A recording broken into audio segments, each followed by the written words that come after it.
Hello. Thanks, everyone, for coming out. My name's Elan. I'm Eric. Eric. We work at Exploding Kittens. And I should start by saying it's really weird to be at a tech conference. We're game designers. We make casual board games. So we are very much feeling the fish out of water thing. And I wanted to make you all a deal. First of all, just by show of hands, who's heard of Exploding Kittens? Oh, we're amongst friends. OK, then here's the deal. We promise to spend the next 20 minutes showing you the coolest stuff that we can show you.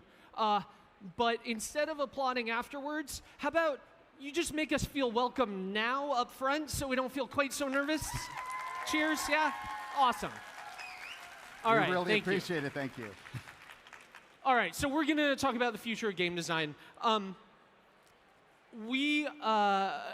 company started because we didn't do a very good job of following what the market was up to. We're going to, instead of just saying, hey, go do something different, you'll be rewarded, we're going to show you two very clear examples of trying different things and actually getting rewarded for them. And then we'll have a little discussion about why that worked, what we learned from it, and hopefully guide this into a good place. We have extremely short time today, so if you do have questions or want to chat with us about anything we talk about, we'll hang out on the side of the stage afterwards. Just come say hello. We're very friendly, we promise. All right, let's start by talking about Kickstarter and how our company started. This is what Kickstarter looked like before Exploding Kittens was born. I looked at this. You can see very hardcore games. There's a console in first place. This is the market. This is what everybody's doing. You create games like this for this audience. Some are successful, make a few $million bucks. Some are unsuccessful, but they all follow the same formula. They all have names like Tides of Numenera, and they hope that you follow along and get excited about that stuff. And me and my co-founder, Matt Inman, we wanted to do something different. We wanted to have more fun. We thought there was room for laughter. We thought there was room for accessibility. We thought there was room to not do what the market was doing. And so we created this campaign, Exploding Kittens. We thought it was a pretty funny title. We were just trying to raise $10,000. But what I want to show you is the kinds of things that we did during the campaign and show you that things like this are very different than anybody else had approached this market with. And then I'll show you the results. So we asked our audience during Kickstarter to show us 25 pictures of a beard cat. Beard cat is one of the characters from our game. We thought that would be a fun way to kick off our campaign. We said, hey, show us pictures of real beard cats. And sure enough, right, starting to get rewarded for thinking a little bit differently, playing with our crowd, and very importantly, throughout all this, playing with that crowd. We then said, how about pictures of a real taco cat? Yeah, that worked too. That was pretty awesome. That one in the bottom left is one of my favorite pictures. That's from an adoption agency. That woman is holding up a piece of paper that says that she has legally changed the name of that cat to Taco Cat. So that is a real taco cat if ever there was one. We said, how about show us a picture of 10 Batmans in a hot tub, because why not? And they delivered on that as well, which was pretty awesome. They started getting actual tattoos of our characters. Again, all because we start thinking a little bit differently about this. I'll let this video kind of play quietly in the background. Fans started to create content for us, and all of this is because when you look at like the term crowdfunding, we ignored the funding part. We said, everybody does the funding part. Everybody measures how much money did you make, how fast did you make it. What if we pay attention to the crowd part instead? Thinking very differently, not following the market trends, and being very rewarded. How rewarded? Well, we were trying to raise $10,000. We raised those $10,000 in just 20 minutes. Really, really wonderful. We had $1 million in the first 7 hours. By the end of the first day, we were at $2 million. By the next day, we were at $3 million. On and on this thing went. So much so, remember, we showed you, this is what Kickstarter looked like when we started. This is what Kickstarter looked like by the time we were finished, 30 days into our campaign. Thank you. Yeah, that is absolutely applause-worthy. So this is a very quick example of getting rewarded for exactly this kind of thinking. I'm going to now hand it off to Eric to show you an example, a much larger example of, again, not following those market trends. So after Kickstarter, of course, we were launched into the retail space. We had to demonstrate how cool this game was to a established audience that already exists. This here's a picture of a game convention where all our early adopters go to. Hundreds, thousands of people at a convention. This is Gen Con, I believe, with hundreds of exhibitors that are showing games to these early adopters. Now, all of these fans, they knew more about games than we do. They knew our industry better than we did. We were coming in brand spanking new into this. So one way, of course, for any new publisher to come in here, there's best practices. Best practices, of course, is you set up a booth, you sell some games, people come to your booth, you buy, you give them a few dollars, you buy some games, there you go. Problem is, of course, there's 500 other publishers doing this exact same thing. The other problem, of course, is that there's the assumption that everybody at the convention already knows who you are. There's nothing separating you from any other publisher. These publishers, by the way, Portal Games, they're friends of mine. We started about the same time. We, Exploding Kittens, did this as our first booth. And I guess you can imagine what our level of success was, not very high. So the year afterward, we thought, what could we do that would be different? How could we approach this in a different way? So of course, we wanted to play with the audience. What if we made our booth the game that players want to play? That's our booth. This is a vending machine. Looks like a refrigerator box, because it is. It's got buttons. It's got a little place to put money in. Now, of course, this was our booth for the first year, right? First 2 years? First year, yeah. First year. It looked super indie, super cool, super playful. We decided the next year we'd dress it up a little bit, put some fur on it. This is 2.0. This is the advanced non-indie version. It's got buttons, it's got a place to put money, and of course it's got a screen. The special thing about our screen, of course, is we got some magical special technology to make any number of custom signs look like they were handwritten. So you could come in, you could buy something, you could say, oh, look, there's 16 bucks. We could give you a special greeting or a special salutation. Thanks, have a nice day. Looks like it was written specifically for you. So did it work? And of course, the answer is hell yes, of course it worked. I remember this very specifically because I wasn't working with Exploding Kittens at the time. I was a fan. I was at this convention. In fact, you can probably see me somewhere in the back corner there. This is we talk about, especially in tech and design, we talk about virality and engineered virality and all that stuff. We know how to get that by data and analytics and metrics. What Exploding Kittens just did is like, what would be fun for us? What would surprise and delight us? I remember very, very specifically coming to this booth, looking at this booth like the lady in the front there, having no idea who was Exploding Kittens, but gosh, what is that big fuzzy bear? Who made that big fuzzy bear? I want to play a game made by people who make fuzzy bears.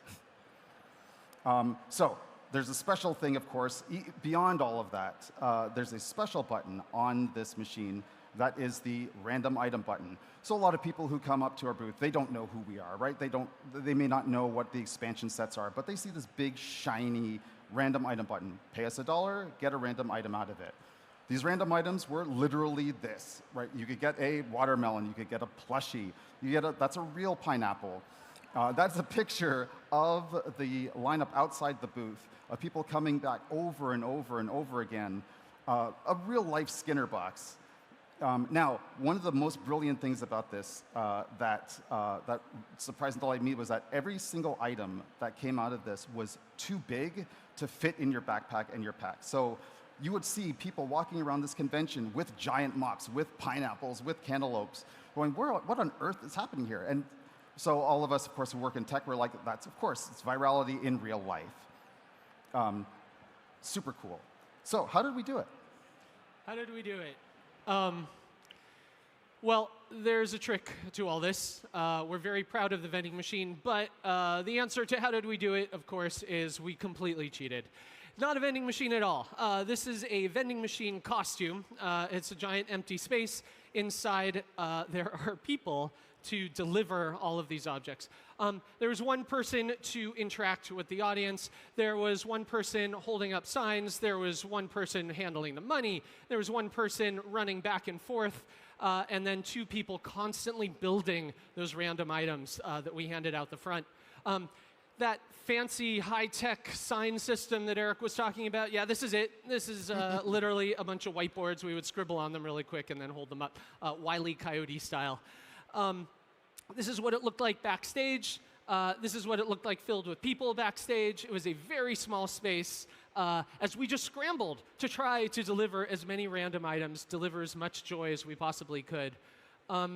This is, again, I'll just let this stuff go in the background, but you can see a lot of crafting going on. We're watching the crowds. We're watching people approach the booth. A lot of them are dressed in costumes. We're trying to build the perfect random item for each person that comes up to our booth. Here you can see backstage. Here you can see front of house and the experience that people have when they approach this thing.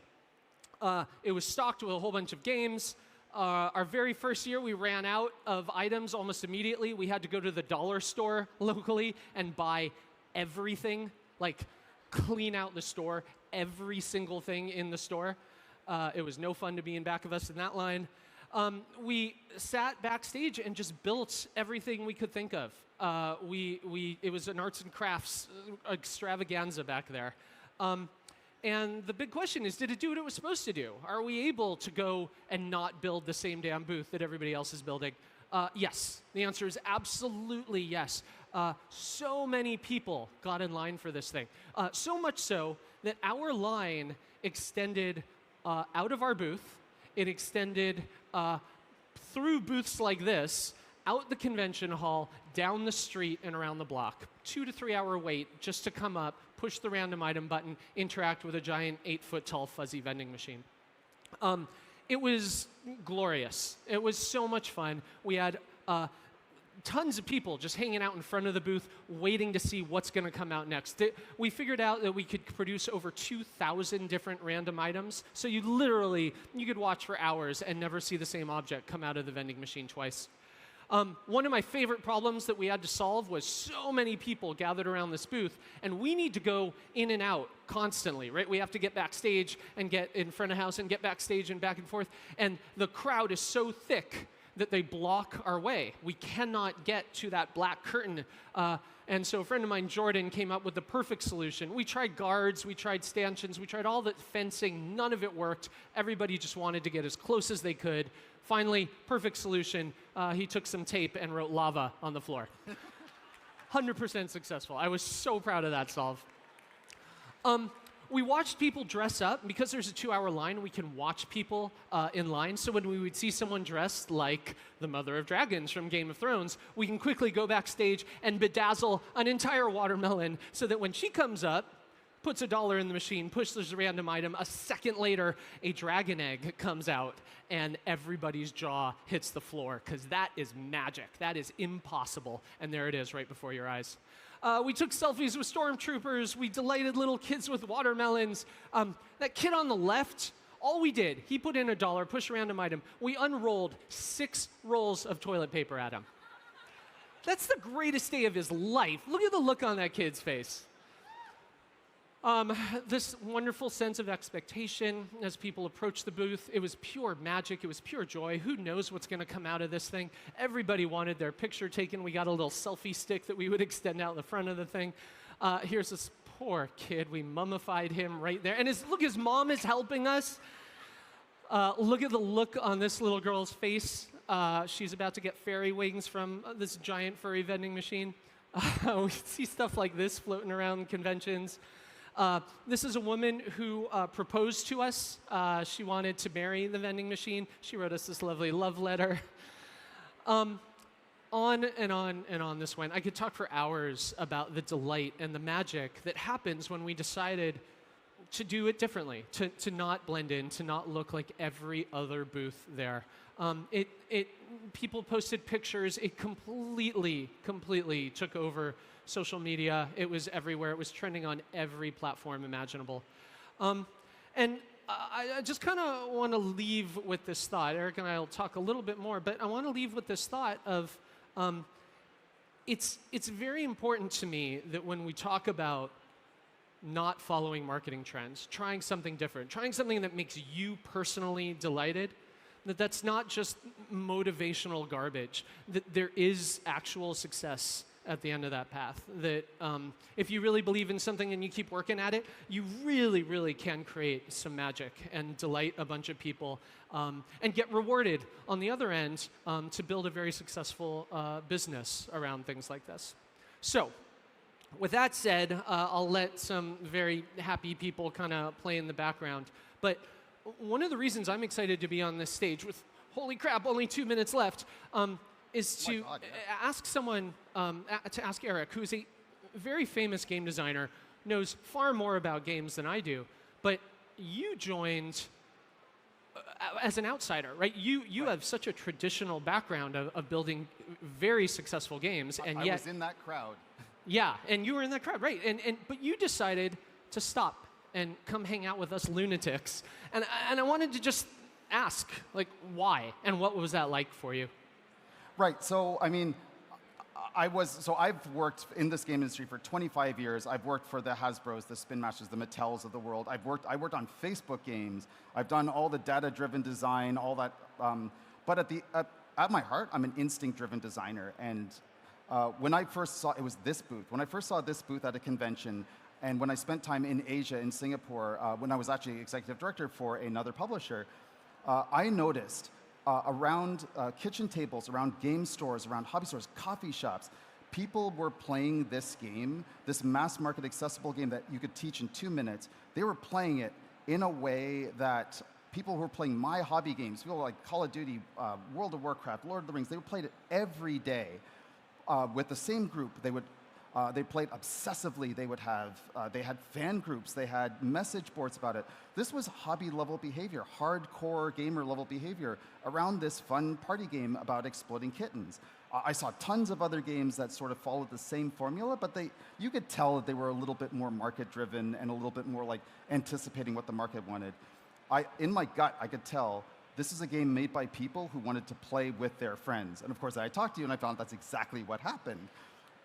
Which of course leads me to ask you. I mean, like, Elan, when you were making this game, like, what was your North Star designing this game? Oh, I love that question. First of all, we've been given a little gift here. We actually have been given a bonus 5 minutes. So if people have questions for us, we can answer those questions. Thank you, presentation gods, for that gift. But to answer your question. I believe very strongly that we should never build entertaining games. We should only build games that make the people you're playing with entertaining. It's like having a conversation, right? The game should be a tool set to facilitate eye contact, putting your phone away, laughing at each other, celebrating your inside jokes, creating new experiences.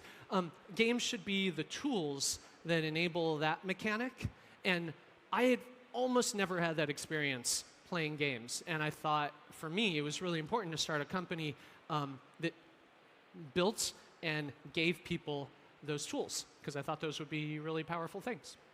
Yeah, absolutely. Why don't we,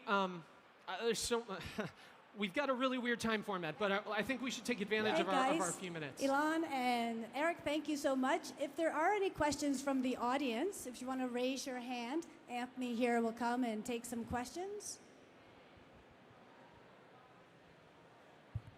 What is the biggest mistake you guys did while going through this whole adventure?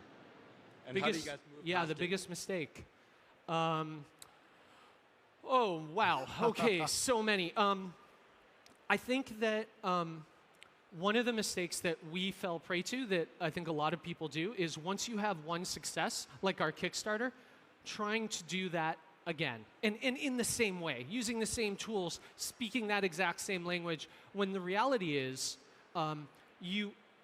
people like you because of the innovation, because you have not followed the trends. And as soon as you do something, you've actually created a new trend by being successful. And we didn't quite realize that, and so we had a few missteps afterwards on Kickstarter, where we tried to repeat ourselves, not learning our own lesson, because it's so hard to think of yourself as part of the problem. And the reality is we were. As soon as we had a successful campaign, now that's the new hurdle everybody has to jump over, including us. Right. Any more questions? Sure. I saw his head. Thanks. I really liked your point about how games facilitate conversations, how you should make entertaining games, you should make, the whole, event sort of entertaining. Exploding Kittens is a board game, right? So I'm wondering, how is that message, how is that theme, is it feasible that that can be transported to digital games, to video games, or is that something that sort of is in the magic of in-person games, games that are board games, tabletop RPGs? You want to start? Sure. I mean, the answer you probably don't want to hear is, I don't think so, not really. I mean, there are definitely multiplayer. Every video game can be played multiplayer. I myself, I love MMORPGs. I come from that background. The closest I've ever come to is a game like Jackbox, right, which is, or Super Mario Party. But you notice that even if you play those games, they are X amount more fun when you play them in your living room, surrounded by the same people. There is something about the energy shared with a group in the same room, being able to make that eye contact, being able to really feel that social contract binding as you're playing the game. I've never, ever seen it replicated in digital games, no matter how hard we try. Awesome. So we have time for one more question. I don't know if did you want to ask a question? First of all, thank you so much for your talk. It was really nice. I have a question because you talk about not following marketing trends. And I guess that many people do follow those trends out of a sense of safety as well, because then you'll be a bit more sure that you're... Sorry. I have a question about you saying that you don't follow marketing trends, kind of with this Exploding Kittens. But I guess that many people do follow those trends out of a sense of security and safety. So how do you deal with not having that safety of, okay, I'm guaranteed this will succeed? Yeah. For those who couldn't hear, it's a lot of people follow marketing trends because of that sense of security. What do you do? Like, are we saying that you should jettison that sense of security and go try something new?